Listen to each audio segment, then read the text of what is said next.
দাঁড়িয়ে আছি একটি একজন প্রতিবন্ধী ছেলে, তো ওর খুবই আশা ক্যামেরার সামনে একটু কিছু বলবে। হয়তো আমরা জানি না সে কতদূর বলতে পারে না না পারে, কিন্তু তার অনুভূতিটাই আজকে আমরা শুনবো। আসসালামু আলাইকুম। আসসালাম। মিসেস সালেহা বেগম। আপনার কি হয়? আমার সন্তান, আমার ছেলে। আপনার ছেলে ও কি কথা বলতে পারে? জি না।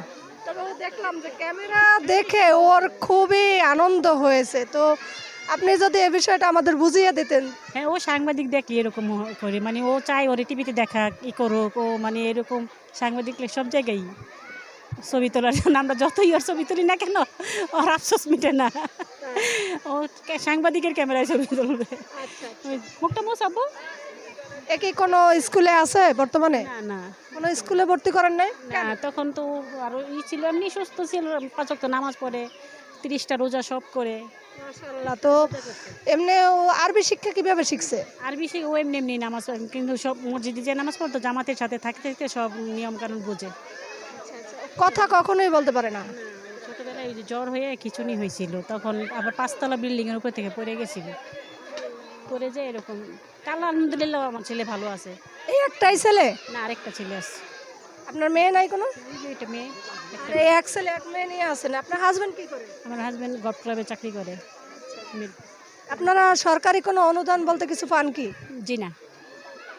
কখনো কেউ আসছিল? না। আচ্ছা, তুমি কি বলতেছো আমাদেরকে ইশারায় বুঝাও। তোমার এখানে এসে কেমন লাগছে? তো দর্শক, আপনারা দেখলেন যে ওর খুবই ভালো লাগছে। তো ওর অনুভূতিটাই আমার চোখে পড়লো যে ও দূর থেকে আমাদের ক্যামেরাটা ইশারা করলো যে ও আমাদের সাথে কিছু বলতে চায়, কিন্তু দুঃখের বিষয় ও কথা একটুও বলতে পারে না। তো আপনারা যে যেখান থেকে দেখছেন বা দেখবেন, অবশ্যই ওর ভিডিওটি একটু শেয়ার করে দিবেন যেন ওকে সারা বিশ্ব দেখে।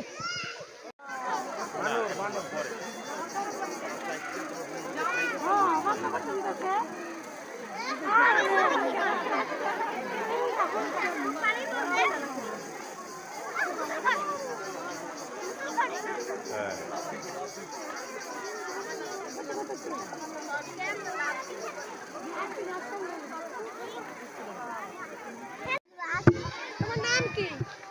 নাম বলো। নাম বলো। হাসান। কোন ক্লাসে পড়ো? তুতে এখানে আসছো কার সাথে? বলো বলো আব্বু আম্মুর সাথে আসছি।